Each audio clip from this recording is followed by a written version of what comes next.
Hi, ಎಲ್ರು ಹೇಗಿದ್ದೀರಾ? ಹೇಗೆ ಓದ್ತಾ ಇದ್ದೀರಾ? ಎಲ್ರು ಸೂಪರಾಗಿ ಓದ್ತಿದ್ದೀರಾ ಅನ್ಕೊಂತೀನಿ. ಎಲ್ರು ಹೆಲ್ತಿಯಾಗಿ ಚೆನ್ನಾಗಿದ್ದೀರಾ ಅನ್ಕೊಂತೀನಿ. ಎಲ್ರು ಚೆನ್ನಾಗಿರಿ, ಹೆಲ್ತ್ನ ನೋಡ್ಕೊಳ್ಳಿ, ಮೈಂಡ್ನ ಸ್ಟ್ರಾಂಗ್ ಆಗಿ ಇಟ್ಕೊಳ್ಳಿ, ಎಲ್ಲೂ ವೀಕ್ ಆಗಬೇಡಿ, ನಿಮ್ಮ ಮೇಲೆ ನಿಮಗೆ ಡೌಟ್ ಬರೋ ಹಾಗೆ ಆಗಬೇಡಿ. ನಿಮ್ಮನ್ನು ನೀವು ನಂಬಿ, ಓಕೆನಾ? ನಿಮ್ಮ ವರ್ಕ್ ಏನು ಮಾಡ್ತಿದ್ದೀರೋ ಅದನ್ನು ಫುಲ್ ಹಾರ್ಟೆಡ್ಲಿ ಅದನ್ನು ಮಾಡಿ ಸಕ್ಸಸ್ ನಿಮ್ದಾಗುತ್ತೆ. ಹೊಸ ಹೊಸ ನೋಟಿಫಿಕೇಷನ್ ಬರುತ್ತೆ. ಎಲ್ಲೂ ಟೈಮ್ ವೇಸ್ಟ್ ಮಾಡಬೇಡಿ, ಡಿಲೇ ಮಾಡಬೇಡಿ. ಫ್ರೆಂಡ್ಸ್ ಜೊತೆ ಅಲ್ಲಿ ಇಲ್ಲಿ ಟೈಮ್ಗಳು ವೇಸ್ಟ್ ಮಾಡ್ಕೊಳಕ್ಕೆ ಹೋಗಬೇಡಿ. ಅಲ್ಲಿ ಇಲ್ಲಿ ಹೋಗಿ ದಟ್ಸ್ ನಾಟ್ ಗುಡ್, ಓಕೆನಾ? ಸೊ ಇದೆಲ್ಲ ಬಿಟ್ಟು ಇವತ್ತಿನ ಕ್ಲಾಸ್ಗೆ ಹೋಗೋಣ. ನಾವು ಆಲ್ರೆಡಿ ಹೇಳಿರೋ ಥರ ನಾವು ಆಲ್ರೆಡಿ 3 ಕ್ಲಾಸ್ ಮುಗಿಸಿದ್ದೀವಿ. ವರ್ಣಮಾಲೆ, ಸಂಧಿಗಳು, ಸಮಾಸಗಳು ಇವಾಗ ಸದ್ಯಕ್ಕೆ ಮುಗ್ದಿದೆ. ತುಂಬ ಈಸಿ ಕ್ಲಾಸಸ್, ಜಸ್ಟ್ 20 ಮಿನಿಟ್ಸಲ್ಲಿ 25 ಮಿನಿಟ್ಸಲ್ಲಿ ಒಂದೊಂದು ಟಾಪಿಕ್ನು ನೋಡಿಕೊಂಡ್ರೆ ನಿಮಗೆ ಕಂಪ್ಲೀಟ್ ಕನ್ನಡ ವ್ಯಾಕರಣ ಮುಗ್ದೋಗುತ್ತೆ. ಸೊ ಇವತ್ತು ಡೇ 4th ಕ್ಲಾಸ್ ಇದು. ಸೊ ಈ ಕ್ಲಾಸಲ್ಲಿ ನಾಮಪದ ಅಂದರೆ ಏನು ಅನ್ನೋದು, ಅದ್ರ ಜೊತೆಗೆ ಅದ್ರ ವಿಧಗಳು ಯಾವುದು ಅನ್ನೋದನ್ನು ನೀಟಾಗಿ ನೋಡ್ಕೊಳ್ಳೋಣ.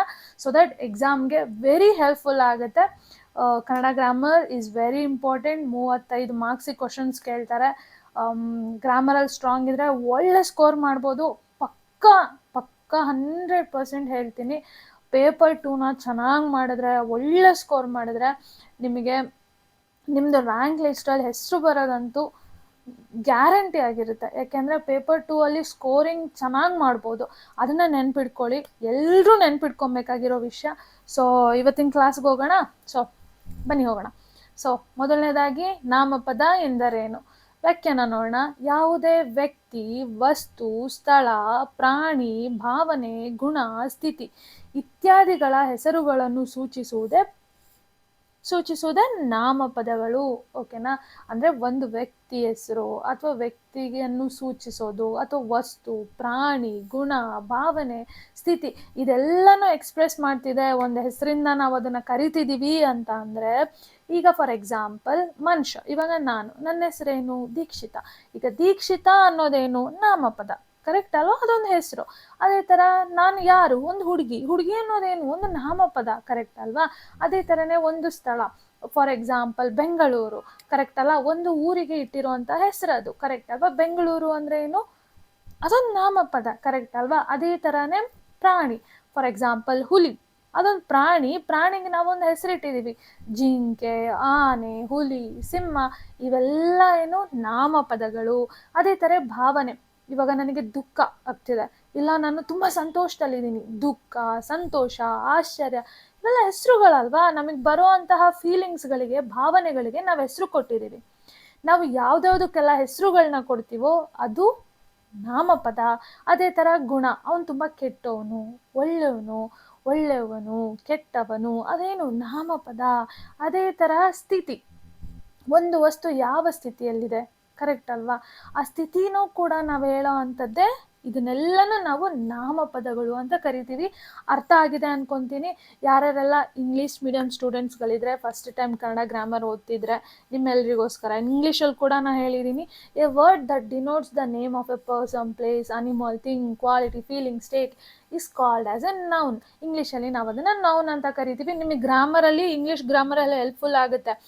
ನಾನು ಯಾಕೆ ಇಂಗ್ಲೀಷಲ್ಲಿ ಕೊಟ್ಟಿದ್ದೀನಿ ಅನ್ನೋದಕ್ಕೆ ಇನ್ನೂ ಒಂದು ರೀಸನ್ ಏನು ಅಂದರೆ, ನಾವು ಇಂಗ್ಲೀಷ್ ಗ್ರಾಮರ್ ಓದುವಾಗ ನಿಮಗೆ ನಾಮಪದ ಅಂದರೆ ಕನ್ನಡದಲ್ಲಿ ಗೊತ್ತಿರುತ್ತೆ, ಬಟ್ ಇಂಗ್ಲೀಷಲ್ಲಿ ನೌನ್ ಅಂತ ಬಂದಾಗ ನೌನ್ ಅಂದರೆ ಏನು ಅನ್ನೋದು ಡೌಟ್ ಬರಬಾರ್ದಲ್ವ ನಿಮಗೆ ಅವಾರ್ಡ್ ಗೊತ್ತಿರಬೇಕು. ನೌನ್ ಅಂದರೆ ಕನ್ನಡದಲ್ಲಿ ನಮ್ಮ ನಾಮಪದನೇಪ್ಪ, ಅದೇ ಬೇರೆ ಏನು ಅನ್ನೋದಲ್ಲ ಅನ್ನೋದು ನಿಮಗೆ ಗೊತ್ತಾಗ್ಬಿಟ್ರೆ ನಿಮಗೆ ಇಂಗ್ಲೀಷ್ ಗ್ರಾಮರ್ ಕೂಡ ಈಸಿ ಆಗುತ್ತೆ. ಸೊ ಅದಕ್ಕೋಸ್ಕರ ನಾನು ಕನ್ನಡ ಆ್ಯಂಡ್ ಇಂಗ್ಲೀಷ್ ಬೋತಲ್ಲಿ ಕೊಟ್ಟಿದ್ದೀನಿ, ಹೆಲ್ಪ್ಫುಲ್ ಆಗಲಿ ಅಂತ. ಓಕೆ, ಕೆಲವೊಂದು ಉದಾಹರಣೆಗಳು ನೋಡೋಣ. ಮೊದಲನೇದಾಗಿ ರಾಮ, ಕರೆಕ್ಟ್ ಅಲ್ಲ? ಒಬ್ಬ ವ್ಯಕ್ತಿ ಹೆಸರು. ಮೈಸೂರು ಊರ ಹೆಸರು. ಪುಸ್ತಕ ಒಂದು ವಸ್ತುವಿನ ಹೆಸರು. ಹಸು ಒಂದು ಪ್ರಾಣಿ ಹೆಸರು. ಸಂತೋಷ ಒಂದು ಭಾವನೆ ಹೆಸರು. ಪ್ರಾಮಾಣಿಕತೆ ಒಂದು ಸ್ಥಿತಿಯ ಹೆಸರು, ಅಥವಾ ಒಂದು ಭಾವನೆ, ಅಥವಾ ಒಂದು ಕ್ಯಾರೆಕ್ಟರ್ ಅಲ್ವಾ, ಒಂದು ಗುಣದ ಹೆಸರು ಅದು. ಇವೆಲ್ಲನೂ ಏನಂತೀವಿ ನಾವು? ನಾಮಪದಗಳು ಅಂತ ಕರಿತೀವಿ. ಸಿಂಪಲ್ ಹೆಸರಿದ್ರೆ ಅದನ್ನು ನಾಮಪದ ಅಂತೀವಿ. ಎಲ್ಲೆಲ್ಲೆಲ್ಲ ಹೆಸರನ್ನ ಯೂಸ್ ಮಾಡ್ತೀವೋ ಅದನ್ನು ನಾವು ನಾಮಪದ ಅಂತ ಕರಿತೀವಿ. ಓಕೆನಾ? ಅರ್ಥ ಆಗ್ತಿದೆ ಅಲ್ವಾ? ಅರ್ಥ ಆಗಿಲ್ಲ ಅಂದರೆ, ಏನಾದರೂ ಕನ್ಫ್ಯೂಷನ್ ಇದ್ದರೆ ದಯವಿಟ್ಟು ಕಮೆಂಟ್ ಮಾಡಿ. Definitely I will answer. ಅಥವಾ ನಾವು ಬೇರೆ ಒಂದು ಸೆಷನಲ್ಲಿ, ಬೇರೆ ಒಂದು ಕ್ಲಾಸಲ್ಲಿ ಅದನ್ನು ಕ್ಲಾರಿಫೈ ಮಾಡ್ಕೊಳ್ಳೋಣ. ತಪ್ಪೇನಾಗುತ್ತೆ ಗೊತ್ತಾ? ನಾನು ಎಲ್ಲಾನು ಪರ್ಫೆಕ್ಟ್ 100% ಆಗಿ ನನಗೂ ಎಲ್ಲ ಗೊತ್ತಿದೆ ಅಂತಲ್ಲ, ನನಗೆ ಗೊತ್ತಿರೋದನ್ನ ನಾನು ನಿಮಗೆ ಎಕ್ಸ್ಪ್ಲೈನ್ ಮಾಡ್ತಿದ್ದೀನಿ. ಸೊ ನಾನು ಓದಿರೋದನ್ನ ನಾನು ನಿಮಗೆ ಎಕ್ಸ್ಪ್ಲೈನ್ ಮಾಡ್ತಿದ್ದೀನಿ. ನಾನು ಎಕ್ಸಾಮ್ಗೆ ನಾನೊಂದು ಪರ್ಟಿಕ್ಯುಲರ್ ಒಂದು ಬುಕ್ಕನ್ನು ಅಥವಾ ಒಂದು ಟಾಪಿಕ್ನ ಎಕ್ಸ್ಪ್ಲೈನ್ ಮಾಡಿರ್ತೀನಿ, ನನಗೊಂದು ಸ್ವಲ್ಪ ನಾಲೆಡ್ಜ್ ಇರುತ್ತೆ, ನನಗೂ 100% ನಾಲೆಡ್ಜ್ ಇರುತ್ತೆ ಅಂತಲ್ಲ. ತಪ್ಪಿದ್ದಾಗ ಅಥವಾ ಬೇರೆ ಏನಾದರೂ ಇದ್ದಾಗ, ಇಲ್ಲ ಎಲ್ಲಾದರೂ ಯಾವುದೋ ಟಾಪಿಕ್ ಬಿಟ್ಟೋದಾಗ ನೀವು ಅದನ್ನು ಹೇಳಿದ್ರೆ ನೆಕ್ಸ್ಟ್ ಟೈಮಿಂದ ನಾನು ತಿದ್ಕೊತೀನಿ. So that it's a mutual, correct ಅಲ್ವಾ? ನೀವು ಕಲಿಬೋದು, ನಾನು ಕಲ್ತಂಗೆ. ನಾನು ಹೇಳಲ್ಲ ನನಗೆಲ್ಲ ಗೊತ್ತಿದೆ ಅಂತ. ಸೊ ಇದನ್ನು ಬಿಟ್ಟು ಟಾಪಿಕ್ ಹೋಗೋಣ. ಹೆಸರಿದ್ರೆ ಅದನ್ನು ನಾಮಪದ, ಓಕೆನಾ? ಹೆಸರು ಎಲ್ಲಿ ಬರ್ತಿದೆಯೋ ಅದನ್ನು ನಾಮಪದ, ಸಿಂಪಲ್ ನೌನ್ ಅಂತ ಕರಿತೀವಿ. ನೆಕ್ಸ್ಟು ನಾಮಪದಗಳ ವಿಧಗಳು ಎಷ್ಟಿದಾವೆ, ಎಷ್ಟು ವಿಧಗಳಾಗಿ ನಾವು ವಿಂಗಡಿಸಿದ್ದೀವಿ ಅಂತ ನೋಡೋಣ. ಮೊದಲನೇದಾಗಿ ವ್ಯಕ್ತಿವಾಚಕ ನಾಮಪದ, ಜಾತಿವಾಚಕ ನಾಮಪದ, ದ್ರವ್ಯವಾಚಕ ನಾಮಪದ, ಭಾವವಾಚಕ ನಾಮಪದ, ಸಮೂಹವಾಚಕ ನಾಮಪದ. ಸೊ ಇವಾಗ ಒಂದೊಂದನ್ನೇ ಎಕ್ಸ್ಪ್ಲನೇಷನ್ ಆಗಿ ನೋಡ್ಕೊಂಡು ಹೋಗೋಣ, ಒಂದೊಂದನ್ನೇ ಹೇಳ್ತೀನಿ. ಮೊದಲನೇದಾಗಿ ವ್ಯಕ್ತಿವಾಚಕ ನಾಮಪದ, ಇಂಗ್ಲೀಷಲ್ಲಿ ಪ್ರಾಪರ್ ನೌನ್ ಅಂತ ಕರಿತೀವಿ. ನಿಮಗೆ ಅದಕ್ಕೆ ನೋಡಿ, ಹೆಸರುಗಳನ್ನ ನಾನು ಯಾಕೆ ಕೊಟ್ಟಿದ್ದೀನಿ ಇಂಗ್ಲೀಷಲ್ಲಿ ಅಂದಾಗ ನಿಮಗೆ ಇಂಗ್ಲೀಷ್ ಗ್ರಾಮರಲ್ಲಿ ಈಸಿ ಆಗಬಾರ್ದು. ನಮ್ಮಲ್ಲಿ ಏನಾಗುತ್ತೆ ಅಂದರೆ ತುಂಬ ಜನ ಸ್ಟೂಡೆಂಟ್ಸ್ಗಳು ಕನ್ನಡ ಗ್ರಾಮರಲ್ಲಿ 100% ಪರ್ಫೆಕ್ಟ್ ಇದ್ದಾರೆ, ತುಂಬ ಚೆನ್ನಾಗಿ. ಯಾಕಂದರೆ ಸ್ಕೂಲಲ್ಲೆಲ್ಲ ಕನ್ನಡ ಮೀಡಿಯಮಲ್ಲಿ ಓದಿರ್ತಾರೆ, ಕನ್ನಡನೇ ಫಸ್ಟ್ ಸಬ್ಜೆಕ್ಟ್ ಆಗಿರುತ್ತೆ, ತುಂಬ ಫೋಕಸ್ ಮಾಡಿರ್ತಾರೆ, ತುಂಬ ಚೆನ್ನಾಗಿ ಕಲ್ತಿರ್ತಾರೆ. ಸೊ ಅವ್ರಿಗೆ ಇಂಗ್ಲೀಷ್ ಗ್ರಾಮರ್ ಕೆಲವ್ರಿಗೆ ತುಂಬ ಕಷ್ಟ ಆದಾಗ ಏನಾಗುತ್ತೆ ಅಂದಾಗ ಈ ಥರ, ಆ್ಯಕ್ಚುಲಿ ಇಂಗ್ಲೀಷ್ ಕೂಡ ಈಸಿನೇ, ನಮ್ಮ ಕನ್ನಡ ಗ್ರಾಮರ್ ಥರನೇ ಆಲ್ಮೋಸ್ಟ್ ನಮಗೆ 70% ನಾವು ಅಲ್ಲೂ ಓದ್ತೀವಿ. ಬಟ್ ಇನ್ನು ನಮಗೆ ವರ್ಡ್ಸ್ಗಳು ಗೊತ್ತಿರಲ್ಲ. ಅದಕ್ಕೋಸ್ಕರ ನಾನು ಇಂಗ್ಲೀಷಲ್ಲಿ ಮೆನ್ಷನ್ ಮಾಡಿದ್ದೀನಿ. ನಾವು ಕನ್ನಡ ಗ್ರಾಮರು ಜೊತೆಗೆ ಇಂಗ್ಲೀಷ್ ಗ್ರಾಮರ್ ಓದುವಾಗ ನಾನು ಅಲ್ಲಿ ಕನ್ನಡದಲ್ಲಿ ಮೆನ್ಷನ್ ಮಾಡ್ತೀನಿ, ನಿಮಗೆ ಗೊತ್ತಾಗುತ್ತೆ, ಓಕೆನಾ? ಓಕೆ. ವ್ಯಕ್ತಿವಾಚಕ, ಒಂದು ನಿರ್ದಿಷ್ಟ ವ್ಯಕ್ತಿ, ಸ್ಥಳ ಅಥವಾ ವಸ್ತುವಿನ, ಒಂದು ವ್ಯಕ್ತಿ ಅಥವಾ ಒಂದು ಸ್ಥಳ, ಒಂದು ವಸ್ತುನ ನಾವು ಸೂಚಿಸ್ತಿದ್ದೀವಿ ಅಂದರೆ ಅದನ್ನು ವ್ಯಕ್ತಿವಾಚಕ, ಓಕೆನಾ? ಒಂದು ವಸ್ತು ಕೂಡ ಬರುತ್ತೆ, ವ್ಯಕ್ತಿ, ಸ್ಥಳ, ವಸ್ತುನ ಸೂಚಿಸ್ತಿದ್ದೀವಿ ಒಂದು ಹೆಸರು ಹಿಡಿದು ಅಂದರೆ ಅದನ್ನು ವ್ಯಕ್ತಿವಾಚಕ. ರಾಮ, ಸೀತೆ, ಮೈಸೂರು, ಕರ್ನಾಟಕ, ಕಾವೇರಿ, ಬೆಂಗಳೂರು. ವಿದ್ಯಾರ್ಥಿ ವ್ಯಕ್ತಿವಾಚಕ ಅಲ್ಲ, ರಮೇಶ್ ವ್ಯಕ್ತಿವಾಚಕ ಅಲ್ಲ, ಏಕೆಂದರೆ ರಮೇಶ್ ಒಬ್ಬ ನಿರ್ದಿಷ್ಟ ವ್ಯಕ್ತಿ, ಓಕೆನಾ? ಅರ್ಥ ಆಗ್ತಿದ್ಯಾ? ನೋಡಿ, ಇಲ್ಲಿ ಒಂದು ಇಂಪಾರ್ಟೆಂಟ್ ಏನು ನೆನ್ಪಿಡ್ಕೊಬೇಕು ಅಂದರೆ, ನೀವು ಒಂದು ವ್ಯಕ್ತಿ, ಒಂದು ವಸ್ತು ಅಥವಾ ಒಂದು ಸ್ಥಳವನ್ನು ನಾವು ಒಂದು ಹೆಸರು ಹಿಡ್ದು ಕರಿತಿದ್ದೀವಿ ಅಂದರೆ ಅದು ವ್ಯಕ್ತಿವಾಚಕ, ಕರೆಕ್ಟ್ ಅಲ್ಲ? ಆದರೆ ಒಂದು ವಿದ್ಯಾರ್ಥಿ ಅಥವಾ ನೋಡಿ, ವಿದ್ಯಾರ್ಥಿ ಅನ್ನೋದು ವ್ಯಕ್ತಿವಾಚಕ ಅಲ್ಲ, ಬಟ್ ರಮೇಶ್ ಅನ್ನೋದು ವ್ಯಕ್ತಿವಾಚಕ. ಸಾರಿ, ನಾನು ಅವಾಗಲೇ ರಾಂಗ್ ಹೇಳಿದೆ. ಓಕೆ, ವಿದ್ಯಾರ್ಥಿ ಅನ್ನೋದು ವ್ಯಕ್ತಿವಾಚಕ ಅಲ್ಲ, ಕರೆಕ್ಟ್ ಅಲ್ವಾ? ಅವನೊಬ್ಬ ಸ್ಟೂಡೆಂಟ್ ಅನ್ನೋದು ವ್ಯಕ್ತಿವಾಚಕ ಅಲ್ಲ. ಅದನ್ನೇನಂತೀವಿ, ಅದು ಅವನ ಸ್ಥಿತಿ, ಅವನ ಪ್ರೆಸೆಂಟ್ ಅವನು ವಿದ್ಯಾರ್ಥಿ ಆಗಿದ್ದಾನೆ, ಇವತ್ತು ಅವನು ಕಾಲೇಜಲ್ಲಿದ್ದಾನೆ, ವಿದ್ಯಾರ್ಥಿ. ನಾಳೆ ಕಾಲೇಜ್ ಬಿಟ್ಬಿಟ್ಟು ಅವನು ಒಂದು ಕೆಲ್ಸಕ್ಕೆ ಹೋಗ್ಬೋದು, ಅವಾಗ ಅವನು ಎಂಪ್ಲಾಯಿ ಆಗ್ತಾನೆ, ಕರೆಕ್ಟ್ ಅಲ್ವಾ? ಸೊ ಇದು ವ್ಯಕ್ತಿ, ಸ್ಥಳ ಅಥವಾ ಇನ್ನೊಂದೇನು ವಸ್ತುವಿನ ಹೆಸರನ್ನ ಸೂಚಿಸ್ತಿಲ್ಲ. ಸೊ ವಿದ್ಯಾರ್ಥಿ ಬಂದ್ಬಿಟ್ಟು ವ್ಯಕ್ತಿವಾಚಕ ಅಲ್ಲ, ಬಟ್ ರಮೇಶ್ ಬಂದ್ಬಿಟ್ಟು ವ್ಯಕ್ತಿವಾಚಕ. ಈಗ ಫಾರ್ ಎಕ್ಸಾಂಪಲ್ ರಮೇಶ್, ಸುರೇಶ್ ಎಲ್ಲ ಒಂದು ವ್ಯಕ್ತಿಗೆ ಒಂದು ಹೆಸರಿಡ್ತಿದ್ದೀವಿ ಅಂದರೆ ಅದು ವ್ಯಕ್ತಿವಾಚಕ. ಒಂದು ಸ್ಥಳಕ್ಕೆ ಹೆಸರಿಡ್ತಿದ್ದೀವಿ, ಮೈಸೂರು, ಬೆಂಗಳೂರು, ಮಂಡ್ಯ, ಇದೆಲ್ಲ ವ್ಯಕ್ತಿವಾಚಕ, ಓಕೆನಾ? ದೆನ್ ಅದ್ರ ಜೊತೆಗೆ ಈ ಥರ ನಿರ್ದಿಷ್ಟ ವ್ಯಕ್ತಿನ ಹೇಳ್ತಿದ್ದೀವಿ, ಒಬ್ಬ ಪರ್ಟಿಕ್ಯುಲರ್ ಪರ್ಸನ್ನ ನಾವು ಹೇಳ್ತಿದ್ದೀವಿ ಅಂದರೆ ಅದು ವ್ಯಕ್ತಿವಾಚಕ. ವಿದ್ಯಾರ್ಥಿ ಅನ್ನೋದು ಅವನೊಬ್ಬನೇ ಅಲ್ಲ, ಬೇಕಾದಷ್ಟು ಜನ ವ್ಯಕ್ತಿಗಳಿದ್ದಾರೆ. ಈಗ ಒಂದು ಕಾಲೇಜಲ್ಲಿ 10 ಜನ ಇದ್ದಾರೆ ಅಂದರೆ ಅವರೆಲ್ಲರೂ ವಿದ್ಯಾರ್ಥಿಗಳೇ, ಪರ್ಟಿಕ್ಯುಲರ್ ಒಬ್ಬ ಪರ್ಸನ್ ಅಲ್ವಲ್ಲ. ನೋಡಿ, ಇಂಗ್ಲೀಷಲ್ಲೇ ಹೇಳ್ತೀನಿ, ಪ್ರಾಪರ್ ಅಂದರೆ ಪರ್ಟಿಕ್ಯುಲರ್, ಒಬ್ಬ ಮಾತ್ರ, ಒಂದು ಮಾತ್ರ. ಫಾರ್ ಎಕ್ಸಾಂಪಲ್, ಒಂದು ಕ್ಲಾಸಲ್ಲಿ 10 ಜನ ಸ್ಟೂಡೆಂಟ್ ಇದ್ದಾಗಲೂ ಪ್ರತಿಯೊಬ್ಬರಿಗೂ ನಾವು ವಿದ್ಯಾರ್ಥಿ ಅಂತ ಕರಿತೀವಿ. ಸೊ ಅದು ವ್ಯಕ್ತಿವಾಚಕ ಆಗಲ್ಲ. ಬಟ್ ಅದೇ ಪ್ರತಿಯೊಬ್ಬರಿಗೂ ಒಂದೊಂದು ಹೆಸರಿರುತ್ತೆ, ಸುಮಾ, ರಮ, ಲಕ್ಷ್ಮಿ, ಕರೆಕ್ಟ್ ಅಲ್ವಾ? ಈ ಥರ ಒಬ್ರೊಬ್ರಿಗೂ ಹೆಸರಿದ್ದಾಗ ಅದು ವ್ಯಕ್ತಿವಾಚಕ ಆಗುತ್ತೆ. ಅದೇ ಥರ ಸ್ಥಳಕ್ಕೆ ಹೋಗೋಣ. ಈಗ ನಾವು ಎಲ್ಲ ಊರುಗಳಿಗೂ ಮೈಸೂರು ಅಂತ ಹೆಸರಿಟ್ಟಿದ್ದೀವ, ಎಲ್ಲ ಊರುಗಳಿಗೂ ಬೆಂಗಳೂರು ಅಂತ ಹೆಸರಿಟ್ಟಿದ್ದೀವ? ಇಲ್ಲ, ನಾವು ಎಲ್ಲ ಊರುಗಳಿಗೂ, ಎಲ್ಲ ಗ್ರಾಮಗಳಿಗೂ ಒಂದೊಂದು ಹೆಸರುಗಳನ್ನ ಇಟ್ಟಿದ್ದೀವಿ, ಕರೆಕ್ಟ್ ಅಲ್ವಾ? ಸೊ ಅವಾಗ ಏನಾಗುತ್ತೆ, ಅದು ವ್ಯಕ್ತಿವಾಚಕ. ಅರ್ಥ ಆಗ್ತಿದೆಯಲ್ಲ? ವಸ್ತುಗಳು ಅಷ್ಟೆ, ಒಂದೊಂದು ವಸ್ತುಗಳಿಗೂ ಈಗ ನನ್ನ ಹತ್ರ ಮೌಸ್ ಇದೆ, ಓಕೆನಾ? ಈಗ ಒಂದು ಬ್ಯಾಗ್ ಇದೆ, ಎಲ್ಲದಕ್ಕೂ ನಾವು ಒಂದೇ ಹೆಸರಿಟ್ಟಿದ್ದೀವ? ಇಲ್ಲ ಅಲ್ಲ, ಒಂದೊಂದಕ್ಕೂ ಒಂದೊಂದು ಹೆಸರಿಟ್ಟಿದ್ದೀವಿ, ಕರೆಕ್ಟ್ ಅಲ್ವಾ? ಸೊ ಅವಾಗ ಏನಾಗುತ್ತೆ, ಅದು ವ್ಯಕ್ತಿವಾಚಕ ಆಗುತ್ತೆ.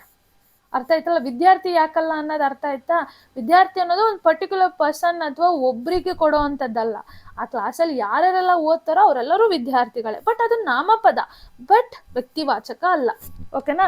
ಒಂದು ನಿರ್ದಿಷ್ಟ ವ್ಯಕ್ತಿ ಅಥವಾ ಸ್ಥಳದ ಹೆಸರು ಅಂದ್ರೆ ಒಂದು ಪರ್ಟಿಕ್ಯುಲರ್, ಸಿಂಪಲ್ ನೀವು ಏನು ಇಟ್ಕೊಬೇಕು ಅಂದ್ರೆ ಒಂದು ಪರ್ಟಿಕ್ಯುಲರ್ ಪರ್ಸನ್ ಅಥವಾ ಒಂದು ಪರ್ಟಿಕ್ಯುಲರ್ ಪ್ಲೇಸ್ಗೆ ನಾವು ಒಂದು ಹೆಸರು ಹಿಡಿದು ಕರಿತಿದೀವಿ ಅಂದ್ರೆ ಅವಾಗ ಮಾತ್ರ ಅದು ವ್ಯಕ್ತಿವಾಚಕ. ಅರ್ಥ ಆಗ್ತಿದ್ಯಾ? ನನ್ನ ಹೆಸರೇನು ದೀಕ್ಷಿತಾ, ಅದು ನಾನು ಮಾತ್ರ. ನನ್ನ ಹೆಸರು ಇರೋಂಥ ಹುಡುಗಿ ಬೇರೆಯವಳು ಇರ್ಬೋದು, ಬಟ್ ನಾನು ಇಲ್ಲಿ ನಾನು ಮಾತ್ರ, ಅವಳು ಮಾತ್ರ. ಕರೆಕ್ಟ್ ಅಲ್ವಾ? ಅದೇ ಥರನೇ ನಾನಿರೋ ಊರು ಬೆಂಗಳೂರು ಇರ್ಬೋದು, ಇಲ್ಲ ಪಕ್ಕದಲ್ಲಿರೋವಂಥದ್ದು ಮೈಸೂರು ಇರ್ಬೋದು. ಬಟ್ ಎಲ್ಲ ಕಡೆನೂ ಮೈಸೂರು, ಒಂದು ಪರ್ಟಿಕ್ಯುಲರ್ ಪ್ಲೇಸ್ಗೆ ಮಾತ್ರ ನಾವು ಮೈಸೂರು ಅಂತ ಕರಿತೀವಿ. ಒಂದು ಪರ್ಟಿಕ್ಯುಲರ್ ಹುಡುಗಿಗೆ ಮಾತ್ರ ನಾನು ನನ್ನ ಹೆಸರು ಕರಿತೀನಿ. ಕರೆಕ್ಟ್ ಅಲ್ವಾ? ಸೊ ಪರ್ಟಿಕ್ಯುಲರ್ ವ್ಯಕ್ತಿ ಅಥವಾ ಸ್ಥಳದ ಹೆಸರನ್ನು ನಾವು ಅದರದೇ ಆದಂಥ ಹೆಸರುಗಳನ್ನ ಸೂಚಿಸ್ತಿದ್ದೀವಿ ಅಂದರೆ ಅದು ವ್ಯಕ್ತಿವಾಚಕ. ಕನ್ಫ್ಯೂಷನ್ ಆಗೋದು ಬೇಡ, ಈಸಿ ಇದೆ. ಓಕೆನಾ? ಡೌಟ್ ಇದ್ರೆ ಇನ್ನೊಂದ್ಸಲ ರಿವೈಂಡ್ ಮಾಡಿ ಕೇಳಿ ನೋಡಿ, ಅರ್ಥ ಆಗುತ್ತೆ. ಇಲ್ಲ ಇನ್ನೊಂದ್ಸಲ ನಾನು ಬೇಕಿದ್ರೆ ಹೇಳ್ತೀನಿ. ಓಕೆ, ನೆಕ್ಸ್ಟ್ ಜಾತಿವಾಚಕ. Common noun. ಇದು ಕಾಮನ್ ಅಂದರೆ ನೋಡಿ, ವ್ಯಕ್ತಿವಾಚಕ ಅಂದರೆ ಒಂದು ಪರ್ಟಿಕ್ಯುಲರ್ ಪರ್ಸನ್, ಆಯಿತಾ? ಬಟ್ ಇಲ್ಲೇನಾಗುತ್ತೆ, ಇಲ್ಲಿ ಕಾಮನ್ ಆಗಿ ಕರೆಯೋ ಅಂಥದ್ದು. ಈಗ ಫಾರ್ ಎಕ್ಸಾಂಪಲ್ ಮನುಷ್ಯ. ಈಗ ನಾವೆಲ್ಲರೂ ಮನುಷ್ಯರೇ, ಕರೆಕ್ಟಾ? ಈಗ ಒಂದು ಸಿಂಪಲ್ ಆಗಿ ಒಂದು ಎಕ್ಸಾಂಪಲ್ ತಗೊಳ್ಳೋಣ, ಆಯಿತಾ? ಒಂದು ಕ್ಲಾಸ್ ರೂಮಲ್ಲಿ ಇರೋವಂತಹ ಎಲ್ಲ ಸ್ಟೂಡೆಂಟ್ಸ್, ಟೀಚರ್ಸ್ಗಳು ಯಾರು? ಮನುಷ್ಯರು. ಕರೆಕ್ಟ್ ಅಲ್ವಾ? ಎಲ್ಲರೂ ಮನುಷ್ಯರೇ. ಸೊ ಇದು ಸಿಂಪಲ್ ಎಕ್ಸಾಂಪಲ್ ನಿಮಗೆ ಅರ್ಥ ಆಗೋದಕ್ಕೆ. ಒಂದು ಕ್ಲಾಸ್ ರೂಮಲ್ಲಿ ಇರುವಂತಹ ಎಲ್ಲ ಸ್ಟೂಡೆಂಟ್ಸ್ಗಳು, ಹೆಣ್ಮಕ್ಳು ಸ್ಟೂಡೆಂಟ್ಸ್ಗಳು, ಗಂಡು ಮಕ್ಕಳು ಸ್ಟೂಡೆಂಟ್ಸ್ಗಳು, ಟೀಚರ್ಸ್ಗಳು, ಎಲ್ಲರೂ ಏನಂತ ಕರಿತೀವಿ? ಎಲ್ಲರೂ ಮನುಷ್ಯರೇ, ನಾವೆಲ್ಲರೂ ಹ್ಯೂಮನ್ ಬೀಯಿಂಗ್ಸ್ ಅಲ್ವಾ? ಇದು ಜಾತಿವಾಚಕ, ಕಾಮನ್ ನೌನ್ ಇದು. ಓಕೆನಾ? ಬಟ್ ಇದೆ ಈಗ ಇವಾಗ ಬರೀ ಸ್ಟೂಡೆಂಟ್ಸ್ಗಳು, ಇವರೆಲ್ಲ ವಿದ್ಯಾರ್ಥಿಗಳು, ಇದು ಏನು? ಇದು ಕಾಮನ್ ನೌನೇ. ಬಟ್ ಈಗ ಒಬ್ರೊಬ್ರು ನಾವು ಡಿವೈಡ್ ಮಾಡೋಣ. ಹೇಗೆ? ಇವಳು ರಮಾ, ಇವಳು ಲಕ್ಷ್ಮಿ, ಇವಳು ಗೀತಾ, ಇವನು ಸಂತೋಷ್, ಇವನು ಕಾರ್ತಿಕ್, ಇವನು ಪ್ರವೀಣ್. ಇವಾಗ ಏನಾಯಿತು? ಅವ್ರವ್ರದ್ದೇ ಆದಂಥ ಒಂದು ಪ್ರಿಫರಬಲ್ ಅಂದರೆ ಅವರಿಗೆ ಅಂತ ಕೊಟ್ಟಿರೋ ಹೆಸರುಗಳನ್ನ ಕೊಟ್ಟಾಗ ನಾವು ವ್ಯಕ್ತಿವಾಚಕ ಆಯಿತು. ಬಟ್ ನಾವು ಇವರೆಲ್ಲರೂ ಮನುಷ್ಯರಾಗಿ ವಿದ್ಯಾರ್ಥಿಗಳಾಗಿ ನೋಡಿದಾಗ ಜಾತಿವಾಚಕವಾಗುತ್ತೆ. ಇದೇ ಥರನೇ ಅಲ್ಲಿರೋ ಬೆಂಚ್ಗಳು, ಬೋರ್ಡ್ಗಳು, ಕರೆಕ್ಟ್ ಅಲ್ವಾ? Bench, board, chalk piece, Duster ಇವೆಲ್ಲ ವಸ್ತುಗಳು, ಕರೆಕ್ಟ್ ಅಲ್ವಾ? ಇದೆಲ್ಲ ವಸ್ತುಗಳು ನೋಡುವಾಗ ಅದು ಜಾತಿವಾಚಕ. ಬಟ್ ಇದು ಬೆಂಚು, ಇದು ಡಸ್ಟರು, ಇದು ಬೋರ್ಡು, ಇದು ಚಾಕ್ ಪೀಸ್ ಅಂತ ನೋಡಿದಾಗ ವ್ಯಕ್ತಿವಾಚಕವಾಗುತ್ತೆ. ನೀವು ಕ್ಲಾಸ್ ರೂಮ್ದು ಒಂದು ಎಕ್ಸಾಂಪಲ್ ನೆನ್ಪಿಟ್ಕೊಳ್ಳಿ, ಅರ್ಥ ಆಗುತ್ತೆ. ಸೊ ಮನುಷ್ಯ ಆಯಿತಾ, ವಿದ್ಯಾರ್ಥಿನೂ ನಾನು ಎಕ್ಸಾಂಪಲ್ ಕೊಟ್ಟೆ. ಹಕ್ಕಿಗಳು ಎಲ್ಲ ಹಕ್ಕಿಗಳನ್ನೂ ನಾವು ಒಂದು ಗ್ರೂಪಿಗೆ ಸೇರಿಸ್ತೀವಿ, ಅದರಲ್ಲಿ ಎಲ್ಲ ಹಕ್ಕಿಗಳು ಬರುತ್ತೆ. ಬಟ್ ಇವಾಗ ಕೋಗಿಲೆ, ಕಾಗೆ, ಪಾರಿವಾಳ ಇವೇನಾಯಿತು? ವ್ಯಕ್ತಿವಾಚಕವಾಯಿತು. ಎರಡಕ್ಕೂ ಅರ್ಥ ಆಯ್ತಾ ಡಿಫ್ರೆನ್ಸು? ದೆನ್ ನದಿ, ಸಮುದ್ರ, ನದಿಗಳಲ್ಲೂ ಅಷ್ಟೇ ನೋಡಿ, ಎಲ್ಲ ನದಿಗಳೇ, ಅದು ಜಾತಿವಾಚಕ. ಕಾಮನ್ ಆಗಿ ಏನಂತ ಕರಿತೀವಿ? ಯಾವುದೋ ಒಂದು ನೀರು ಹರಿತಿದೆ ಅಂದರೆ ನದಿ ಅಂತಲೇ ಕರಿತೀವಿ. ಬಟ್ ನಮಗೆ ಅದ್ರ ಹೆಸರು ಗೊತ್ತಾ? ಓ ಇದು ಕಾವೇರಿ, ಇದು ಗಂಗಾ. ಇವಾಗ ಏನಾಯಿತು? ವ್ಯಕ್ತಿವಾಚಕ. ಅರ್ಥ ಆಯಿತು ಅನ್ಕೊತೀನಿ. ಮರಗಳು ಹಾಗೆ.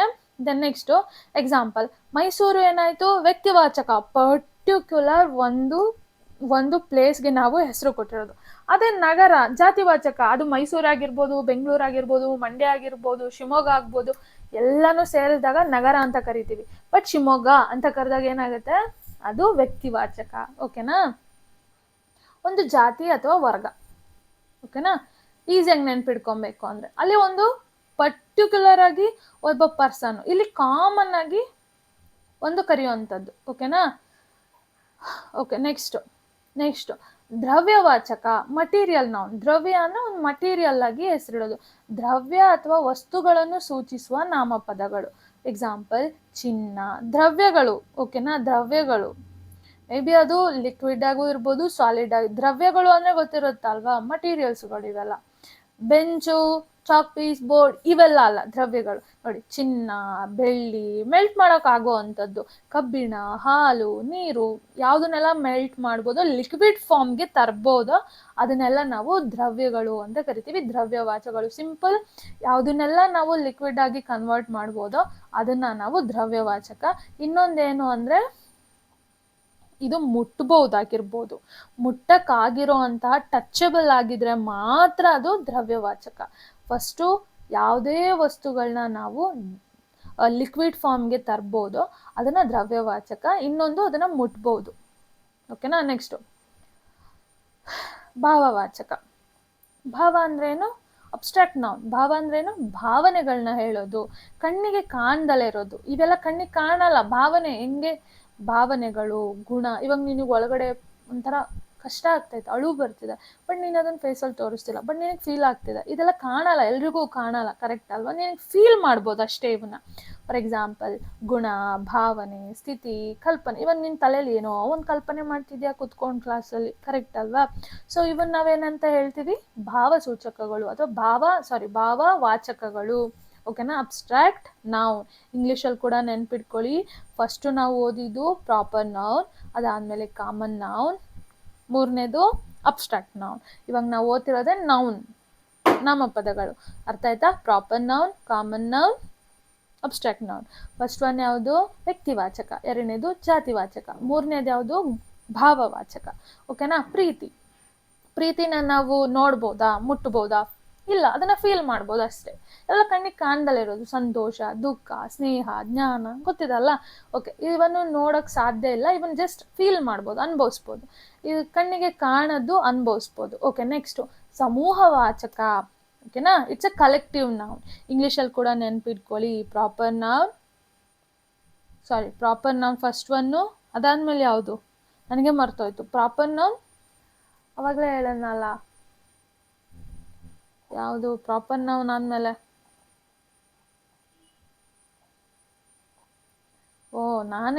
ನನಗೆ ಮರ್ತೋಗ್ಬಿಡ್ತು. Okay. Common noun, proper noun, common noun, ಅದಾದಮೇಲೆ ಮಟೀರಿಯಲ್ ನೌನ್, ಈಗ abstract noun. Okay. Abstract noun. Okay. Abstract noun ಆಯ್ತಲ್ಲ, ಭಾವವಾಚಕ ಆಯಿತು. ದೆನ್ ನೆಕ್ಸ್ಟು ಸಮೂಹವಾಚಕ, ಕಲೆಕ್ಟಿವ್ ನೌನ್. ಕಲೆಕ್ಟಿವ್ ನೌನ್ ಹೆಸರಲ್ಲೇ ಇದೆ. ಸಮೂಹ ಅಂದರೆ ಏನು? ಗುಂಪು. ಒಂದು ಗುಂಪನ್ನು ಒಟ್ಟಾಗಿ ಸೂಚಿಸುವ ನಾಮಪದ. ಒಂದು ಗುಂಪನ್ನ ಒಟ್ಟಿಗೆ ಹೇಳೋದು. ಒಂದು ಗ್ರೂಪ್ನ ನಾವು ಹೇಳ್ತಿದೀವಿ ಅಂದರೆ, ಕಲೆಕ್ಟಿವ್ ಆಗಿ ಹೇಳ್ತಿದೀವಿ ಅಂದರೆ, ಒಂದು ಬುಟ್ಟಿ ಆ್ಯಪಲ್. ಓಕೆನಾ. ಅಲ್ಲಿ ಗುಂಪುಗಳ ಒಂದು ಆ್ಯಪಲ್ ಅನ್ನೋಕ್ಕೆ ಒಂದು ಪುಟ್ಟಿಯಲ್ಲಿರೋ ಆ್ಯಪಲ್, ಕಲೆಕ್ಟಿವ್ ಅಲ್ವಾ? ಸೊ ಕಲೆಕ್ಟಿವ್ ಆಗಿ ಹೇಳೋವಂಥದ್ದೇ. ಒಂದು ಗುಂಪಾಗಿ ಒಂದು ಹೇಳ್ತಿದೀವಿ ಅಂದರೆ ಅದನ್ನ ನಾವು ಸಮೂಹವಾಚಕ. ಎಕ್ಸಾಂಪಲ್ ನೋಡೋಣ. ಒಂದು ಸೇನೆಯಲ್ಲಿ 100 ಜನ ಇರ್ಬೋದು, 1000 ಜನ ಇರ್ಬೋದು, 1,00,000 ಜನ ಇರ್ಬೋದು. ಜನತೆ, ಪಾಪ್ಯುಲೇಷನ್ ಎಷ್ಟು ಬೇಕಿದ್ರೂ ಇರ್ಬೋದು ಅಲ್ವಾ? ಕೋಟಿ, ಲಕ್ಷ, ಎಷ್ಟು ಬೇಕಿದ್ರೂ ಇರ್ಬೋದು. ಅದೇ ಥರ ತಂಡ, ಒಂದು ಗ್ರೂಪ್, ಅದು ಗುಂಪು, ಸಭೆ. ಓಕೆನಾ. ಯಾವುದಾದ್ರೂ ಒಂದನ್ನ ನಾವು ಗ್ರೂಪ್ ಆಗಿ ಹೇಳ್ತಿದೀವಿ ಅಂದರೆ ಅದನ್ನ ಕಲೆಕ್ಟಿವ್ ನೌನ್ ಅಥವಾ ಸಮೂಹವಾಚಕ ಅಂತ ಕರಿತೀವಿ. ಏನಾಯ್ತು? ನನಗೆ ಇವಾಗ ಮರ್ತೋಗೋದು ನೋಡಿ. ಕಾಮನ್ ನೌನ್, ಪ್ರಾಪರ್ ನೌನ್, ಅದಾದ್ಮೇಲೆ ಅಬ್ಸ್ಟ್ರಾಕ್ಟ್ ನೌನು, ಅದಾದಮೇಲೆ ಕಲೆಕ್ಟಿವ್ ನೌನ್. ಓಕೆನಾ. ಪರಲ್ಲ, ನೆನ್ಪಿಟ್ಕೊಂಡಿದ್ದೀನಿ. ಓಕೆನಾ. ಓಕೆ. ನೆಕ್ಸ್ಟ್ ಅನೇಕರು ಸೇರಿ ಒಂದು ಗುಂಪು. ಈಸಿಯಾಗಿ ನೆನ್ಪಿಟ್ಕೊಳ್ಳೋದಕ್ಕೆ ನಾಮಪದದ ಇತರ ವರ್ಗೀಕರಣಗಳನ್ನ ನೋಡೋಣ. ಕಲೆಕ್ಟಿವ್ ನೌನ್ ಅಂದರೆ ಎಣಿಸಬಹುದಾದಂಥದ್ದು ಕೌಂಟಬಲ್ಸ್ ಆ್ಯಂಡ್ ನಾನ್ ಕೌಂಟಬಲ್ಸ್ ನೌನ್ ಅಂತ ಕರೀತಾರೆ ಇಂಗ್ಲೀಷಲ್ಲಿ. ಕೌಂಟ್ ಮಾಡ್ಬೋದು, ಪುಸ್ತಕಗಳನ್ನ ಕೌಂಟ್ ಮಾಡ್ಬೋದು, ಪೆನ್ನನ್ನು ಕೌಂಟ್ ಮಾಡ್ಬೋದು, ಕುರ್ಚಿನ ಕೌಂಟ್ ಮಾಡ್ಬೋದು, ಮನೆನ ಕೌಂಟ್ ಮಾಡ್ಬೋದು. ಯಾವುದನ್ನೆಲ್ಲ ಕೌಂಟ್ ಮಾಡ್ಬೋದು ಅದನ್ನು ಎಣಿಸಬಹುದಾದ ನಾಮಪದ ಅಂತ ಕರಿತೀವಿ. ಎಣಿಸಲಾಗದ ನಾಮಪದ ಯಾವ್ದು? ಹಾಲು, ನೀರು, ಗಾಳಿ, ಮರಳು. ಇವೆಲ್ಲ ಎಣ್ಸಕ್ಕಾಗಲ್ಲ. ಅಂದರೆ ಮರಳಲ್ಲಿ ಎಷ್ಟು ಕಲ್ಗಳೈತೆ ಅಂದರೆ ತೂಕ ಹಾಕ್ಬೋದು. ತೂಕ ಹಾಕೋದು ಎಣ್ಸಲಾಗದು ಬೇರೆ, ನಾವು ತೂಕ ಹಾಕೋದು ಬೇರೆ. ಎರಡಕ್ಕೂ ಕನ್ಫ್ಯೂಷನ್ ಆಗಬೇಡಿ. ಇವಾಗ ನಾವು ಹಾಲನ್ನ ಲೀಟ್ರು ಲೆಕ್ಕ ಹೇಳ್ಬೋದು. ನೀವು ಅದನ್ನ ಎಷ್ಟಿದೆ ಅದರಲ್ಲಿ ಅಂತ, ಎಷ್ಟು ಕಣಗಳಿದೆ ಅನ್ನೋದನ್ನ ನೀವು ಕೌಂಟ್ ಮಾಡೋಕ್ಕಾಗತ್ತಾ? ಆಗಲ್ಲ. ಸೊ ಎಣ್ಸಲಾಗಲ್ಲ ಇವೆಲ್ಲ. ದೆನ್ ರೂಪ ಆಧಾರಿತ ಮೇಲೆ ಏಕವಚನ ಅಂದರೆ ಒಬ್ಬ ಅಥವಾ ಒಂದು, ಸಿಂಗ್ಯುಲರ್. ಆಯ್ತಾ. ಬಹುವಚನ ಅಂದರೆ ಪ್ಲೂರಲ್. ಒಂದು ಅಥವಾ ಒಬ್ಬನ ಹುಡುಗ, ಪುಸ್ತಕ, ಅದೇ ಹುಡುಗರು, ಬಹುವಚನ. ಪುಸ್ತಕಗಳು ಬಹುವಚನ, ಹಸುಗಳು ಬಹುವಚನ. ಇದೆಲ್ಲ ಸಿಂಗ್ಯುಲರ್. ಇದೆಲ್ಲ ಸೇರಿಸಿದ್ರೆ ಬಹುವಚನ ಆಗುತ್ತೆ. ಆಯ್ತಾ. ಒಂದಕ್ಕಿಂತ ಹೆಚ್ಚಿದ್ರೆ ಬಹುವಚನ. ಎಕ್ಸಾಂಪಲ್ ಹುಡುಗರು, ಪುಸ್ತಕಗಳು, ಹಸುಗಳು. ಓಕೆನಾ. ನೆಕ್ಸ್ಟ್ ಪರೀಕ್ಷೆಯಲ್ಲಿ ಹೆಚ್ಚು ಕೇಳುವ ವ್ಯತ್ಯಾಸಗಳನ್ನ ಸ್ವಲ್ಪ ನೋಡೋಣ. ರಾಮನ ವ್ಯಕ್ತಿವಾಚಕ ಆಲ್ರೆಡಿ ಹೇಳಿದ್ದೀನಿ. ವಿದ್ಯಾರ್ಥಿ ಜಾತಿವಾಚಕಕ್ಕೆ ಬರುತ್ತೆ. ಚಿನ್ನ ದ್ರವ್ಯ. ಎಕ್ಸಾಂಪಲ್ ಇವೆಲ್ಲ ಒಂದು ನೆನ್ಪಿಟ್ಕೊಳ್ಳೋಕ್ಕೆ. ಸಂತೋಷ ಭಾವವಾಚಕ, ಸೇನೆ ಸಮೂಹವಾಚಕ. ಕೆಲವೊಂದು ಕ್ವಶನ್ಸ್ಗಳಿಗೆ ಹೋಗೋಣ. ಓಕೆ. ಸ್ವಲ್ಪ ಕ್ವಶನ್ಸ್ಗಳು ಈ KPSC KS ಎಲ್ಲ ಯಾವುದರಲ್ಲಿ ಕೇಳ್ತಾರೆ ಅದ್ರ ಮೇಲೆ ಕೇಳಿದ್ದೀನಿ. ಕರ್ನಾಟಕ ಯಾವ ಪದ, ಯಾವ ನಾಮಪದ ಹೇಳಿ? ವ್ಯಕ್ತಿವಾಚಕನ, ಜಾತಿವಾಚಕನ? ಭಾವವಾಚಕವಂತೂ ಅಲ್ಲ, ಕರೆಕ್ಟ್ ಅಲ್ವಾ? ಭಾವನೆ ಅಲ್ಲ ಅದು. ದ್ರವ್ಯವಾಚಕ ಲಿಕ್ವಿಡ್ ಫಾರ್ಮ್ ಅಲ್ಲಿ ಇದೆ, ಇಲ್ಲ. ಅದೆರಡು ತೆಗೆದ್ಬಿಟ್ರೆ ವ್ಯಕ್ತಿವಾಚಕ ಬರುತ್ತಾ, ಜಾತಿವಾಚಕ ಬರುತ್ತಾ? ಕರ್ನಾಟಕ ಅನ್ನೋದು ಒಂದು ಪರ್ಟಿಕ್ಯುಲರ್ ಸ್ಟೇಟಿಗೆ ನಾವು ಇಟ್ಟಿರುವಂತ ಹೆಸರು. ಎಲ್ಲಾ ಸ್ಟೇಟ್ಸ್ ಅನ್ನ, ರಾಜ್ಯಗಳು ಅಂದಾಗ ಏನಾಗುತ್ತೆ, ಅದು ಜಾತಿವಾಚಕ ಆಗುತ್ತೆ. ಕರ್ನಾಟಕ, ರಾಜಸ್ಥಾನ್, ತಮಿಳುನಾಡು, ಕೇರಳ ಇವೆಲ್ಲ ವ್ಯಕ್ತಿವಾಚಕವಾಗುತ್ತೆ. Option B is the correct answer. ಓಕೆನಾ? ನೆಕ್ಸ್ಟು ಸ್ನೇಹ ಯಾವ ಪದ? ಸಮೂಹವಾಚಕ, ಜಾತಿವಾಚಕ, ಭಾವವಾಚಕ, ದ್ರವವಾಚಕ? ಸ್ನೇಹ ಅನ್ನೋದು ಗ್ರೂಪ್ ಅಲ್ಲಿ ಹೇಳುವಂಥದ್ದು, ಇಲ್ಲ ಅಲ್ಲ. ಅಥವಾ ಜಾತಿವಾಚಕನ? ಇಲ್ಲ, ಅದು ಅಲ್ಲ. ಸ್ನೇಹ ಅನ್ನೋದು ಒಂದು ಭಾವನೆ, ಅದನ್ನ ಫೀಲ್ ಮಾಡ್ಬೋದು, ಟಚ್ ಮಾಡೋಕ್ಕಾಗತ್ತಾ? ಪ್ರೀತಿ, ಸ್ನೇಹ. ಸೊ ಇದು ಭಾವವಾಚಕ. C is the correct answer. ಓಕೆನಾ? ನೆಕ್ಸ್ಟು ಜನತೆ ಅಂದ್ರೆ ಇದೊಂದು ಗ್ರೂಪ್ ಅಲ್ವಾ, ಹೆಸರಲ್ಲೇ ಇದೆ ಜನತೆ. ನಾವು ಆಲ್ರೆಡಿ ಎಕ್ಸಾಂಪಲ್ ಓದಿದ್ದು. ಗ್ರೂಪ್ ಎಷ್ಟು ಜನ ಬೇಕಿದ್ರು ಅದರಲ್ಲಿ ಇರ್ಬೋದು. So option A is the correct answer. Next ಚಿನ್ನ ಯಾವ ಪದ? ಆಲ್ರೆಡಿ ಹೇಳಿದೆ, ಲಿಕ್ವಿಡ್ ಫಾರ್ಮ್ಗೆ ಟರ್ನ್ ಆಗ್ಬೋದು, ದ್ರವ್ಯವಾಚಕ. ಓಕೆನಾ? ನೆಕ್ಸ್ಟ್ ಸ್ವಲ್ಪ ಈಸಿಯಾಗಿ ನಿಮ್ಗೆ ನೆನ್ಪಿಟ್ಕೊಳ್ಳೋಕ್ಕೆ, ವ್ಯಕ್ತಿವಾಚಕ ಅಂದರೆ ನಿರ್ದಿಷ್ಟ ಹೆಸರು ಅಥವಾ ಪರ್ಟಿಕ್ಯುಲರ್ ಪರ್ಸನ್, ಪರ್ಟಿಕ್ಯುಲರ್ ಪ್ಲೇಸ್, ಇದಕ್ಕೆ ಸಂಬಂಧಿಸಿದ್ದು ರಾಮ, ಮೈಸೂರು, ಬೆಂಗಳೂರು. ಜಾತಿವಾಚಕ ವರ್ಗ ಅಥವಾ ಜಾತಿ, ಒಂದು ವರ್ಗಕ್ಕೆ ಕರೆಯುವಂಥದ್ದು. ಮನುಷ್ಯ ಜಾತಿ, ಪ್ರಾಣಿ ಜಾತಿ, ಕರೆಕ್ಟ್ ಅಲ್ವಾ? ವಿದ್ಯಾರ್ಥಿ. Okay, example. ದ್ರವ್ಯವಾಚಕ ದ್ರವದಲ್ಲಿರುವಂಥದ್ದು, ಚಿನ್ನ, ಬೆಳ್ಳಿ, ಕಬ್ಬಿಣ, ಹಾಲು, ನೀರು. ಭಾವವಾಚಕ ಭಾವನೆಗಳು ಅಥವಾ ಗುಣಗಳನ್ನ ಹೇಳೋದು. ಇದನ್ನ ಟಚ್ ಮಾಡೋಕ್ಕಾಗಲ್ಲ, ಇದನ್ನ ಟಚ್ ಮಾಡ್ಬೋದು ದ್ರವ್ಯವಾಚಕ, ಬಟ್ ಭಾವನೆಗಳು ಗುಣಗಳನ್ನ ಟಚ್ ಮಾಡೋಕ್ಕಾಗಲ್ಲ. ಪ್ರೀತಿ, ಸ್ನೇಹ, ಕರೆಕ್ಟ್, ಸಂತೋಷ, ದುಃಖ. ಸಮೂಹವಾಚಕ ಅಂದ್ರೆ ಗುಂಪು, ಸೇನೆ. ಒಂದು ಈಸಿಯಾಗಿ ನಿಮಗೆ ನೆನ್ಪಿಟ್ಕೊಳ್ಳೋಕೆ ಒಂದು ಸೂತ್ರ: ಹೆಸರು ವ್ಯಕ್ತಿವಾಚಕ, ಜಾತಿವಾಚಕ, ದ್ರವ್ಯವಾಚಕ, ಭಾವನೆ ಭಾವವಾಚಕ, ಗುಂಪು ಸಮೂಹವಾಚಕ. ಸೊ ಇದಿಷ್ಟು ನೆನ್ಪಿಟ್ಕೊಂಡ್ರೆ ಸಾಕಾಗುತ್ತೆ. ಒಂದು ಸೂತ್ರ ನೆನ್ಪಿಟ್ಕೊಂಡ್ರೆ ಸಾಕು, ನಿಮಗೆಲ್ಲ ಎಕ್ಸಾಮಲ್ಲೂ ಈಸಿಯಾಗಿ ಅದು ಯಾವ ನೌನ್ ಅಂತ ಕಂಡುಹಿಡಿಬೋದು. ಓಕೆನಾ? ಅರ್ಥ ಆಯ್ತಾ? ಇದು ಪ್ರಾಪರ್ ನೌನ್, ಕಾಮನ್ ನೌನ್. ಇದೇನು ದ್ರವ್ಯವಾಚಕ ಇಂಗ್ಲೀಷಲ್ಲಿ ಏನಂತ ಕರಿತೀವಿ? ನನಗೆ ಮರ್ತೋಯ್ತು ನೋಡಿ ಆಲ್ರೆಡಿ. ಓಕೆ, ಸ್ವಲ್ಪ ಮೇಲ್ಗೆ ಹೋಗೋಣ. Okay, material